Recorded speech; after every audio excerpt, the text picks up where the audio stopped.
Welcome to the Fantasy Champions Fantasy Football Podcast. Here's your host, Morgan Colby and Rick Lemon. What's poppin', fantasy champs? Oh, my voice cracked. That's not voice crack. That was like mucus. I was gonna say, if that's a voice crack, I hope my voice crack. I hope nobody lower. heard me the last 10 years.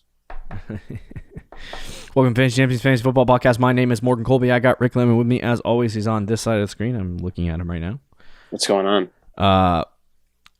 Welcome on in. We have a lot to talk about in this episode. We're going to talk about some news surrounding the last couple days and more specifically over the weekend. Twitter was abuzz about a certain NFL quarterback. Really, two NFL quarterbacks. That's actually. true. That's fair. So we're going to kind of maybe give you a little bit of an update on both of those guys. Why not? We'll just talk about both of them. And then we're going to talk about our top 5 forgotten players of the 2021 fantasy football season. Guys that people are just laying off of and saying, you know, last year they were like, oh my God, this guy's going to be a top wide receiver, and then they're just forgetting about it. Or a guy that finished really high and they're drafting him lower for whatever reason. So we'll go through those guys, why they might be forgotten and why you shouldn't forget about them. Before we do that, check our website, fantasychampions.com.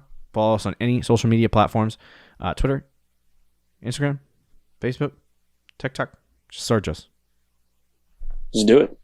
If you're listening on Apple Podcasts, Spotify, Stitcher, or any other podcast platforms, leave a review, share this podcast with your friends, and if you're watching on YouTube, subscribe, click the bell for notifications, and like and comment down below. So let's start with, I'm gonna pull up the news source I use that I totally don't have access to anymore. It's no longer Roto World; it's NBC Sports Edge, and we're gonna go through some of this information. So we'll start off with Aaron Rodgers. So we got today, as in Monday, the day we recorded this podcast, some breaking news about Aaron Rodgers. I just to give you a little timeline, really concisely, Rodgers ended the season. It got triggered at the management like he's always been. Acted like a big baby, and then decided that he wanted out and he wanted to go host Jeopardy. Yep. So he said, "Trade me or I'm done. Trade me or I'm going to retire." And I got up until last week, I was getting reports from sources, like legit sources, that were saying that that Aaron Rodgers was going to retire. And you were getting sources like you were Adam Schefter? Yeah, I was getting Adam Schefter's sources. That the way you worded it, that's what it sounded like. Adam Schefter was my source. Yeah. No, but there were people who work for ESPN and other locations that were saying that Aaron Rodgers was going to retire literally this week. And that, I guess, from what I've heard, is it wasn't that Rodgers all along was going to play for Green Bay. I guess up until like last week, when Rodgers and Adams posted that picture of The Last Dance or whatever, Rodgers was definitely not going to play for Green Bay, and that he did not want to play for Green Bay. So let's not think that he all along wanted to play for Green Bay. I don't know what changed his mind. It's probably Adams being like, "Please don't leave me here in hell." Yeah, and it's not like a long-term thing. It's like a compromise. Yeah. Adam Schefter reported that the Packers are expected to restructure Aaron Rodgers' contract to address his grievances with the team while setting up his departure from Green Bay after the season. So essentially, they restructured the deal for the deal to void at the end of this season, and they packed it with a ton of incentives. So if he does well, he gets paid. So, yeah, as far as what Aaron Rodgers brings to the table, he's going to play for the Green Bay Packers this year. So it's good for your fantasy teams. It makes Devontae Adams. Yes. Yep. Probably the wide receiver one. I'm not gonna say probably, definitely the wide receiver one. I have him. Do you have him ranked one? Yeah. With Rodgers, yeah. So I have him ranked one as well. He's gonna get targeted 175 times. Guys like Amari Rodgers, is that his name? Amari Rodgers. Yep. Guys like Amari Rodgers, who people really like right now, that they drafted in the 3rd, 4th round. I can't remember what round he was drafted in, but probably going to be the second wide receiver. And guys like Bob Tonyan, are definitely getting an upgrade on this. If you're in drafts and you can get Bob Tonyan in the 10th, 11th round, like that's robbery at this point. He was what tight end 4, tight end 3 last year. I believe he was tight end 4. Yeah. So yeah, I think with Rodgers, obviously, and that doesn't even like. Does this make you feel any different way about Aaron Jones? Yeah, he probably gets bumped up a few spots. Because with Aaron Jones, his ability in the passing game is one of his keys. So I think he would move up from probably like 12 or 13 to maybe like 8 on my running back rankings. Yeah. Like I was looking at some today, and he's already moved up from where he was, but he's still 9. Mm-hmm. He's below like John, and this is PPR on Fantasy Pros. He's below Jonathan Taylor and Austin Eckler and Ezekiel Elliott. Okay. I think there's an argument to be made where he could be higher than some of those guys. So yeah, okay. With Rodgers, man, and there's also a report, and this doesn't really have much to do fantasy wise, but one of the things that Rodgers is like demanding in order for him to play in Green Bay is for them to trade for Randall Cobb to come back. Apparently, okay. I know, pretty random, but a trade should happen soon, is what was reported. Oh, okay. So Randall Cobb is going to Green Bay. Yeah, he wants Cobb back. Weird. He wants his buddy, I guess. I don't know. Does that hurt Amari Rodgers? A little bit, yeah. Kind of plays with when that's a request from the quarterback, yeah. Yeah, true. So, well, I mean, we'll see how it affects Amari Rodgers. I mean, he does throw it 600 times a season, so. Actually, he hasn't been. Yeah, that's fair. Ever since A.J. Dillon's been here. A.J. Dillon. Yikes, bro. All right, so then do you have anything else on Rodgers? No. The other news that we got, obviously, so Deshaun Watson over the last week, a lot of reports. I did see a report as well pertaining to Deshaun Watson that more people are filing stuff against him. I'll pull that up on Twitter. Really? I don't understand. And the NFL still hasn't done anything, and I'm like kind of surprised, to be honest with you. But anyway, so Deshaun Watson is expected to report to Texans training camp, so he's going to show up. If he does not show up, he's going to get fined $50,000. I think it's a week or a day, I can't remember, which is quite a lot of money. So he's making a financial move for himself to not hold out. Mm-hmm. If he reports, the trade request is still active, but if he reports and he like all that stuff, like he's going to play this year for the Texans. That would be my guess. But it says that right now the Texans are still seeking 3 first-round picks in exchange for the quarterback. Right. They're starting to realize, I think, that they need to trade Deshaun Watson. But I would just take the best offer right now. What are the chances? What are the chances that he plays for Houston the entire season this year? Oh, I think it's very low, extremely low. Because for one, he still wants that trade request, and that's still happening. But number 2 is right now, I believe the accusers. This is from a tweet. There's been the accusers for Deshaun Watson is up to 24 women now, and 10 of them filed complaints recently. Yeah. So like the number is getting higher. Like I don't think even if he gets traded, I could see him getting suspended for a long time. And once more like information comes out with Deshaun Watson as time goes on, like it could get even worse. I mean, the guy is 25 years old. How many women could he have like we're talking about serial sexual assault at this point? He's got to be a maniac. I don't know. We don't like this. How did he even have time to do that at this point? I mean, I don't know. I feel like people you are just in college. Yeah, that's fair. And then the NFL, but we don't know. Like nobody knows anything. It feels like right now. With it feels like people are just accusing him and not really backing it up with any kind of real substantial evidence. But I don't know. Yeah, I don't know. I have no idea. I have no idea. I feel like, and Watson is going to continue being like a 10th, 11th round pick. But why would a team trade for Deshaun Watson right now? At this point, I don't think an NFL team is going to trade for him. That's what I'm saying. So I think if he doesn't get suspended, he's going to end up playing in Houston. Okay. This year. and then they'll figure out the rest of the stuff going later, But anyway, yeah. So I mean, obviously, it affects a lot on the Houston Texans in terms of efficiency and production. If they, of course, yeah. Sorry to cut you off, but if they do trade him, the team that has been linked to him most, which I don't get, and you're probably gonna hate this, is the Eagles. Yeah, I've heard that, and the quarterback that would go along on the other side would be Jalen Hurts, correct? That I don't know, but most likely it makes sense. Yeah, that's what I heard is that they would give up picks and then get Jalen Hurts in return. So it's like multiple first-round picks and Jalen Hurts. Yeah, interesting. I don't know if he. I mean, to be honest with you, if he doesn't get suspended and he plays the whole season, and he goes to the Eagles. That's a pretty good spot for him. I mean, I guess I still think they kind of suck. Like, it's not like too different than Houston. Listen, be a little fair. I think he should go to Denver, and I'm not just saying that because I own Jared Jeudy. I don't think he has a choice. No, but I mean Denver. Like, if he went to Denver, because he hasn't been able to be traded yet. That team is a quarterback away. Like, their defense looks good now on paper. Yeah. They have so many weapons. Jerry Jeudy, Cortland Sutton. They drafted Javonte Williams. They have a decent offense. They just need a quarterback. Yeah.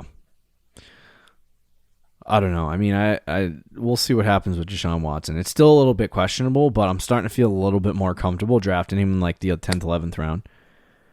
Drafting him in the 10th, 11th round because I feel like even though there's uncertainty, if he does play, he's like a top 5 quarterback. Yeah, that's true. And it's a lock. And it's starting to look more and more like he might play. And I don't know why the NFL, like, they claim they're investigating, but, like, when are you going to make a decision here? Like, 2 weeks before the season starts? Yeah. So, anyway, there is your little quarterback update for the people that are requesting trades. Russell Wilson, by the way, if you didn't know this already, is going to play for the Seattle Seahawks. So, all those trade rumors, false. Right. For, what was it, about 3 weeks? Yeah. I mean, I don't know if it's necessarily false. It was just like it's something to watch over the next year is what I would say. That's fair. Well, I think he wants to see how much power he has through the situations with Aaron Rodgers and Deshaun Watson, and see if they actually were able to get out of their situations, and maybe he would be able to too, if he made enough noise. But I don't think that's going to happen. It sounds like the stuff with Russell Wilson is kind of similar to the stuff with Aaron Rodgers, where he's just like, he doesn't love management and doesn't quite know what they're doing. For him, I think it's more like play calling than anything else. Well, that too, but anyway, so let's talk about our forgotten players. As I said earlier, these are players that are starting to get faded on after having really great years for whatever reason. And we're going to talk about maybe some of the reasons why the player would be in that position, and I guess where they're going off the board, and why you should not fade on them or not forget about them. So let's start off with the number one guy, who is David Montgomery. I don't want to spend a long time on each guy because we only have about 10 to 12 minutes left. I'm going to say 10 to 12. Okay. So anyway, for me, David Montgomery, right now, he's the RB16. Going off the board, which, in case you didn't notice, go type in Fantasy Pros and go to the research tab and click fantasy points or something like that and find out where David Montgomery finished last year. Was the RB4. So where between him finishing as the RB4 and August of 2021 or end of July 2021 did David Montgomery go from 4 or top 5 running back to RB16 going off the board in the 4th, 5th round? I think a lot of it has to do with maybe Cohen coming back. There not being a elite quarterback starting unless Justin Fields wins the job. And I don't even know if Justin Fields, rookie quarterback, can be elite. Right. So the questions surrounding that, but I don't do you think that Mitch Trubisky and Nick Foles are better than Andy Dalton and Justin Fields?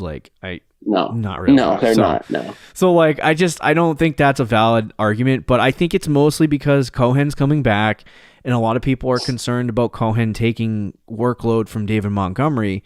And I'm here to tell you that's not going to happen. Only because Cohen does not play in the backfield in the same capacity that David Montgomery does. There are some NFL teams that run like for example in Jacksonville, right? They might run James Robinson the first 2 downs, right? And then they'll run Travis Etienne on 3rd down, and he'll be a pass catching back out of the backfield, but he'll play the 3rd down role. Tariq Cohen is not a 1st, 2nd, or 3rd down back. He's literally a gadget player that they stick in there, like literally maybe on like 2 running back formations where they have a quarterback and then 2 running backs right next to him. Right. And then they put him in the slot. So it's like, I look at Tariq Cohen, and he literally, his target share is in no way connected to David Montgomery's target share. So for me, that's not going to affect it. The only thing that I could see, like people's arguments all the time are, David Montgomery was only good for 5 weeks during the season last year. Well, what if those 5 weeks were enough for him to break out and give him the confidence that he needs on the pro level to be able to be a really great running back in the NFL and be that top 5, 6, or 7 years ago. Right, exactly. Where people are like, oh, it was just the schedule, and now Derrick Henry is a top 5 running back in the NFL, and everyone faded him. Was he a 3rd round pick the year after he had those great performances? Yeah. So it's like David Montgomery, RB16 right now, totally forgotten about. And I've been snatching him in every single one of my redraft leagues, or at least trying to, because I believe this guy is better than the RB16, and I think he's definitely going to finish at minimum in the top 12. I love your David Montgomery takes. Is it because I put the rosy sunglasses on and I'm like, David, I loved you all along. Yeah, just to kind of play a little bit of devil's advocate, and I think the reason he's getting drafted that low. I need it. I have to just because of you. Is he like you said, he was a beast. It was actually, I think, 1, 2, 3. It was the last 6 games of the season last year. Yeah. Where he was on pace for like 19 touchdowns and like these ridiculous numbers. Yeah. But if you remember, he did have, I believe it was the easiest schedule among running backs during that stretch. Yeah. So yes, he did. Just because you have an easy schedule, you still have to perform. Mm-hmm. And he did perform, and he played very well. But in the first 9 weeks of the season, so before that crazy stretch. Yeah, he was not good. Not good. Yeah, he was RB14, which is okay. But in points per game, he was RB28. So he was, it's obviously it wasn't great. But you could make the argument that they did kind of flip a switch with him. And it wasn't like he wasn't getting work through those weeks. It was more just he had 1 touchdown right total. Well, he had 2, 1 receiving touchdown, 1 rushing touchdown. Whereas on the other, he was getting like more. Yeah, he was getting 10 to 21 carries a game between that stretch. So he was still getting used. He was getting a few catches. Yeah, and even when did Tariq Cohen get injured? Do you remember? It was like early in the season, like the first 4 weeks. It might even be week 1. So then that would go against my argument. But because those first few weeks, he had 3 targets a game, but he still had like 6 1 week, 8 another, 5, 5, 5. And in 3 targets a game is even good over 16 weeks. That's a lot of target share for a running quick back. Math. Yeah, no, it's not. It's good enough for a running back. Mm-hmm. And in that final stretch, like it wasn't like he was getting 10 targets a game. He was getting 6, 4, 2, 9. So it was more just what he was doing on the ground. So I do think he's getting a little undervalued for where he's going. Mm-hmm. But obviously, you're the ultimate David Montgomery fan guy. That's fair. Everybody has their guys, Yeah, definitely. Yeah, so I mean, if you could snag him, I don't know if you disagree with this, but if you can snag him in leagues, just go out and get him. No, I don't disagree. I'm trying where to find he's going really quickly the strength of schedule for this guy. 7th easiest strength of schedule. So not only do these people come out and say like, "Oh, he had an easy schedule," well, he has an easy schedule again, fellas. If I'm sitting on the board with Chris Carson or David Montgomery, I'll probably take David Montgomery. Yeah, and either one is fine. Like if you want either guy. Like you should be happy with, but like I totally agree. Like if Montgomery's on the board, like I'm just surprised that he is a 3rd, 4th round pick. Like, would you take him over Sanders? I think I already have the answer. Probably. Yeah, Sanders burned you. Well, I mean, it's not. I moved past that. What about Dobbins? Yeah, I would honestly, I'm probably going to rank him ahead of Dobbins. Okay. And Dobbins is going off the board like early second right now. So, I did my projections. I only have them literally 2 fantasy points off from each other. So Dobbins, I wouldn't blame you for Montgomery. that. Yeah. Yeah. So I definitely like I said, it's one of those guys that if you're talking about a player that I think is going to finish in the top 12 and they finish and they're getting drafted off the board RB16 in the 4th round when the top 12 running backs are going off the board in the 1st and 2nd round, like a guy who finishes number 4 overall in fantasy in multiple formats, I would normally think ends as a top 7-8 pick at least. But right now that's not happening for Monty, and for whatever reason, it's value for the rest of us, I guess. Right. All right, so let's talk about the next guy, James Conner. There's a lot of qualms with James Conner, and I totally agree with every single one of them. I do not like James Conner really as a running back. He has not been that good at all. Since the Le'Veon Bell season where he held out and James Conner was the guy. He looked good then too. I think it's injuries. He's been bad. Mostly injuries. Throughout his career. So, everyone loves Chase Edmonds. The camp hype is surrounding Chase Edmonds because he's unreal. Cliff Kingsbury is like, oh my god, I love Chase Edmonds. Nothing tells me, besides like Cliff Kingsbury lying, nothing tells me that James Conner is not going to have possibly the equivalent role to Kenyon Drake that Kenyon Drake had last year. So if that is James Conner's role and you're getting him off the board in the 11th round as RB36, like you're talking about absolute stealing in drafts. Like he's talented enough and good enough to be, a very good running back in the NFL if he's starting, if he's getting the workload. And if he can stay healthy, obviously. So right now his strength of schedule on the season is 6th. I was going to say RB6, but doesn't make any sense. His strength of schedule on the season ranks as the 6th easiest schedule in fantasy football among running backs. So for me, I feel like if James Conner gets that Kenyon Drake role, even if he gets like a hybrid of that where he splits carries with Chase Edmonds, because I don't think they brought in James Conner. They physically paid James Conner more money than Chase Edmonds is getting paid to bring him in. And why would they do that? If they believed in Chase Edmonds, why wouldn't they just call it a day and have whoever the second string running back at that point back up Chase Edmonds and go 100% with Chase? Why would they pick up James Conner? That makes no sense to me. So at minimum, James Conner plays the Chase Edmonds role last year, which I don't know where he finished but there was RB28. There was games where he was able to produce in some small capacity. When you're talking about running backs in the 10th, 11th round, I feel definitely like James Conner is a guy that you should draft there because you're not going to get many running backs that late. So, for me, I think James Conner as the RB, what is it? Did I say RB36 is ridiculous. Yeah. I mean, even if he plays the Chase Edmonds role last year and finishes as the RB28, you did get value for that. But, I mean, Conner, only 6 running backs higher, but. Right. But that's kind of worst case scenario if he's healthy, right? Right.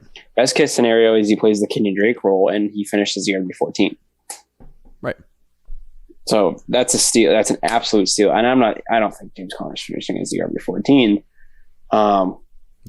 But he could play in that role and could see a better finish than people think. Yep. And like the running backs at that, when you're picking in like the 9th round, 10th round for running backs, you're really just trying to get any kind of production whatsoever. And if you look at the guys that are going around him, like Naheem Hines, Jamal Williams, Devin Singletary, Tariq Cohen. He's going Zach as a Moss. backup.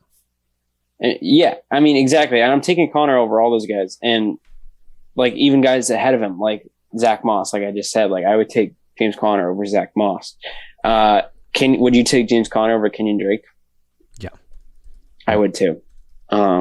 He's going to probably get more of a exclusive role than the other guy. Would you take him over like any Houston running back? I know David Johnson's going a little higher. I feel like the Houston running backs are so. I don't want either. So I mean, I like James Conner in the 11th, but at his spot, right? Yeah, at his spot. But like if they were both like if James Conner and David Johnson were in the same round, I would be like neither. Right. But what about like Gus Edwards or James Conner? I do like Gus, but I don't know. Yeah, J.D. McKissick. I'll take James Conner because I think there's more of a ceiling. Latavius Murray. Yeah, I would take unless James you have Conner. Kamara. I mean, James Conner. Right. So it feels like Conner is the way to go at that spot, and it's pretty good value. And people have kind of forgotten about him and what he can do when he's healthy. Right. Let's talk about the next guy on our list is Amari Cooper, wide receiver 16. Now, this is a little bit more difficult to justify because he is still going pretty high. But when you're talking about a guy that quite legitimately may have finished as like a top 5 wide receiver with Dak Prescott as quarterback, and now he's getting drafted as the wide receiver 16, it just is like people are starting to forget about this guy, and they're starting to do it to the point where like, and I'm doing this too because I love CeeDee Lamb, but they're starting to take CeeDee Lamb ahead of Amari Cooper, and I feel like Amari Cooper is better than that. Like if you're taking him in the 5th round, like. I don't know. That's just people are just starting to slide on him and completely forgetting about him, and I'm not really sure why. There's no real reason behind it other than Dak Prescott didn't play last year. I really don't. Because if he played the whole season and Amari Cooper was top 5, he would be getting drafted in the 2nd round. Yeah, Amari Cooper, like he's getting undervalued to me because of how good he was with Dak, like you said. Those first 4 games of the season. And I'm not going to include the 5th one where Dak got hurt because Amari Cooper was having a bad game. And even if we do include that, he would be a top 10 guy. But without that game, so the first 4 of the season, Amari Cooper was the wide receiver 3, I believe, in fantasy. Yeah, he was wide receiver. He was tied with Tyler Lockett for wide receiver 2. So he has that sort of upside with Dak. And I don't know if he's going to finish. He would finish as like a top 3 wide receiver. But I mean, again, his paced out numbers last year with Dak, just absolutely ridiculous. I know. Absurd. And then he's getting drafted as the wide receiver 16. I mean 200 targets, bro. 200 targets. That's ridiculous. Yeah. So, and in knowing Dallas and how much they play from behind, like they're going to throw it 600 times plus. They throw the ball the most out of probably any team. Yeah, and it's like for me, I think drafting Amari Cooper wide receiver 16, like you could get Amari Cooper and CeeDee Lamb in the same draft and be okay. So, yeah, I think that when you look at Amari Cooper wide receiver 16 is like stealing, and he's definitely getting forgotten. But don't forget about him because he's freaking good. Yeah. The next guy, I'm gonna let Rick ramble on for a little bit because this is his guy. But DJ Moore, who's going off the board as the wide receiver 23 overall. Last couple of years, he's been perceived as a top 10 wide receiver. Hasn't really reached that potential. And me and Rick are giving him one more season, but explain, Rick. Yeah, I want to see what it does with Darnold, to be honest. They have some vacated targets. Obviously, Curtis Samuel's gone. Yeah. I think Terrace Marshall will probably fill that role for the most part, but he is a rookie, so he might not completely fill that role. Last year, DJ Moore was actually pretty good. He only finished as a wide receiver 22, but that was because he had no touchdowns whatsoever. I believe he had 4. He had 4 touchdowns. And he played in 15 games, so he missed one. So if you give him like 7-8 touchdowns, that would have bumped him to a top 15 wide receiver. And I think he can do that this year with Sam Darnold. How many touchdowns? He had 4. Oh, okay. I thought you said 17. I was like, oh my God, bro. No. Yeah, he had 4 last year. But he was close. Like he finished as the wide receiver 22. But he was like 20 fantasy points off from finishing as a top 14 wide receiver. Right. So you add a couple touchdowns and maybe 3 catches and then boom. So he wasn't far off. It was more just the touchdowns and the load, which he's had a problem his whole career. He has 10 career touchdowns, which is what some guys do in a season. Right. In 3 full years, he has 2, 4, and 4. It's because he's played with Cam Newton and then Teddy Bridgewater And if not those two guys, like Will Greer. Yeah, and backups, like, right? Yeah, career backups. He's never really played with a great quarterback, and I'm not saying Sam Darnold is, but he could be. Sam Darnold is also he could like be just average, which is what you can need. Right. Guys like Cam and Teddy Bridgewater are not really like. I mean, Bridgewater kind of is, but he blows. But he's never really played with a guy who's like a pass first quarterback. And I think with Sam Darnold, it really depends on how effective Sam Darnold is. Someone who takes chances. Right. And is a pass first. Because Teddy Bridgewater's pass first, but he's like an Alex Smith type quarterback. Yeah. He doesn't take many risks. Mm-hmm. So he's more just game manager, control the ball. Yeah, I mean, if Darnold will throw it down the field. If Darnold throws it down the field and he does it effectively, DJ Moore. But then there's the other question of, he played with Robbie Anderson before. So does the guy he throw it downfield to, is that Robbie Anderson or is it DJ Moore? Yeah, that's a valid concern. I do think Robbie Anderson will still have another good season. Yeah. I think they can both do well, but I feel like DJ Moore will be more the guy down the field, and Robbie Anderson might be like a security blanket, like a third and short. You go to Robbie Anderson. Okay, yeah, I'm just so like in and out on DJ Moore. I mean, it is a steal. Yeah, I feel like. I did my projections. He finished wide receiver 22 last year, and that was him having a tough season. So like, if he does have a good season with Sam Darnold, like I think the lowest he goes is like wide receiver 20. In terms of how many fantasy points he finishes with. So yeah, I think he can finish higher than that. Which is around where he's going, isn't it? Where is he going? Wide receiver 23, you said? Yeah. Yeah, so. But I think that a lot of people are looking at him like kind of writing him off right now because they don't like Sam Darnold. And there's some people who love Darnold, and there's some people who are like Darnold's trash, and that's why they drafted him.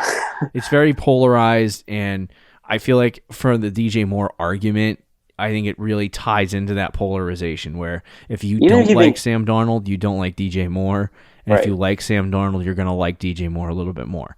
And we're a podcast that likes Sam Darnold a little bit more. So, I've always been a little pro. I've always thought his situation was just horrible. And I just want to see him on a team.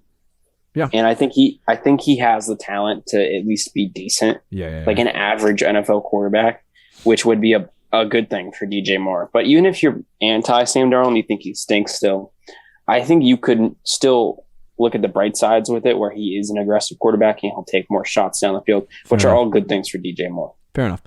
So yeah, get yourself some DJ Moore. Why not? Let's talk about the final guy, Tyler Boyd. He's going off the board as a wide receiver 39 right now. So this is the deepest wide receiver we have on this list. And mainly the purposes and the reason behind him being that low is because they drafted Jamar Chase. And they also have T. Higgins there. Both of them are going to be fantastic NFL wide receivers. And basically they bring in, they don't bring in, but they have Tyler Boyd as essentially, or Jamar Chase comes in to play the A.J. Green role, essentially. Pretty much. One at least. So yeah, anyway, last year you saw 3 wide receivers on this team. This offense, by the way, looks very similar to Sean McVay's system, which is exactly what we talked about a year or 2 years ago or whatever, not Sean McVay. What's the head coach's name? Zach Taylor? Yeah, thank you, man. Zach Taylor. I don't know why I blank out on his name regularly.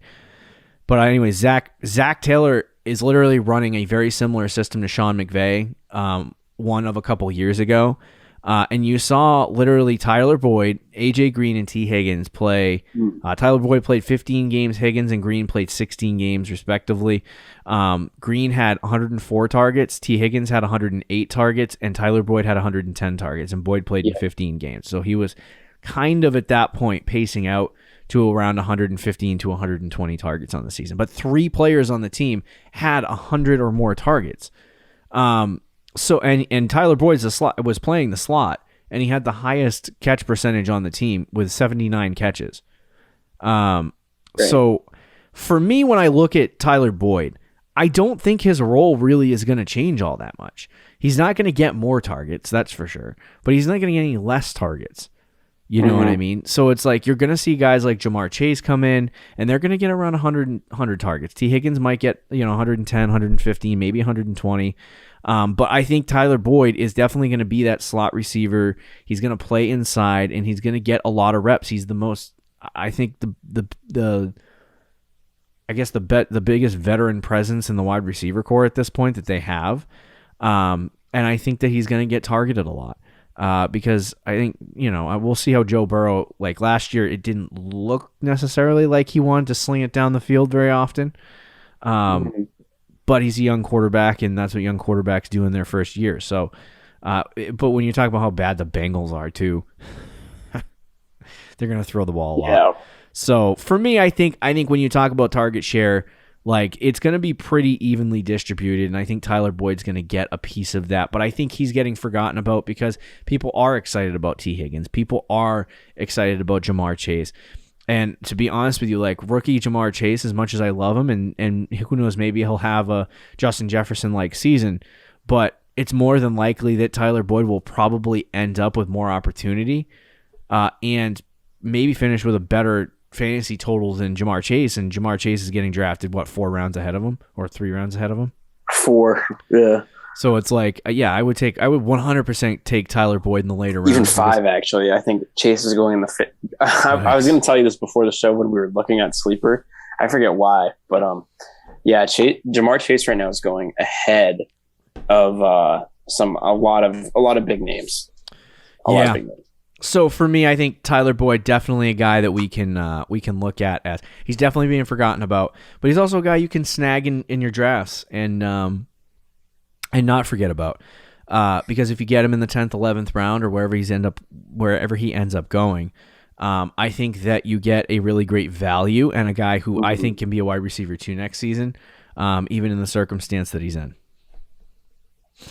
Yeah, I think he's a very forgettable player because everybody obviously is hyped about Jamar Chase. Right. And then you have the side that are the T. Higgins truthers that are like, it's the year 2 breakout. Here we go. He was great last year. And then Tyler Boyd just sitting in the background, and he's just Mr. Consistent. Yeah. With Joe Burrow last year, and those you made all the great points, by the way. First of all, with each guy getting 100 targets, and that by the way probably would have been higher if Joe Burrow played the whole season. They threw the ball less when Burrow got hurt, obviously because they didn't have the quarterback play. Right.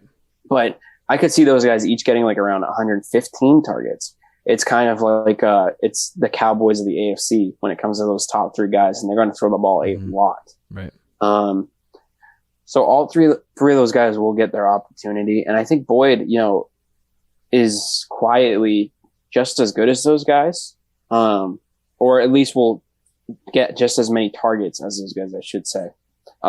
Maybe a little less fantasy points than like a Higgins, for example, because of the yards and probably touchdowns, but Boyd will still be consistent and solid. Last year with Burrow in those first 11 games, I believe, 10 games, when the game that he tore his ACL leading up to that game, Tyler Boyd was wide receiver 17, ahead of Allen Robinson, ahead of Robbie Anderson, ahead of Amari Cooper, ahead of A.J. Brown even. But A.J. Brown was injured. He missed 2 games. Yeah. But those are some big names, and he was wide receiver 17. I think that's kind of the area we're looking at, and that's kind of the area I thought Boyd would be going, like between the wide receiver like 17 and 20 something, but not, what is it, 39? 39, yeah. That's so ridiculous. He should not be going that low. Yeah, and we talked about this on a lot of programs too, about how the difference between the wide receiver 13 and the wide receiver 24 to 26 is 1 or 2 points off.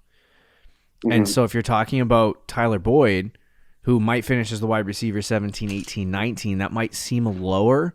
But if he's only like 1 point off the guy who's wide receiver 13, is it really that big a margin? And big a difference on your team? It becomes one when you draft that wide receiver 16 or 17 at wide receiver 39 in the draft. Right. So yeah, I think it's stealing. I think people are forgetting about how good Tyler Boyd can be.